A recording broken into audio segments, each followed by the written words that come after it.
Hello guys, welcome back to another inspo. For today's video, here we're going to show you or discuss with you how to pair Ikea Styrbar remote. So pairing your Ikea Styrbar remote here is really easy. You just need to do a bunch of things. So first is you want to check the package. Now if your Styrbar remote came with came in the same box as the light here, it's already paired, so you don't have to do anything. Now if you bought separately here, well, you need to do it manually.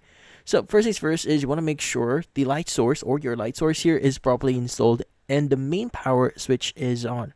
Now you want to hold the remote close within like 5 centimeter here, so that's around like 2 inches to the light you want to pair. Now hold the remote's pairing button for about 10 seconds. A red light on the remote will glow steadily. Now your light will dim and flash once. That means it's successfully paired. Now you can pair up to 10 lights to one remote here, so just do it one at a time. So if lights are too close together, temporarily unplug the ones you've already paired to avoid interference. But that's about it. Hopefully this video was able to help you. Like and subscribe to NFTinspo. Thank you for watching.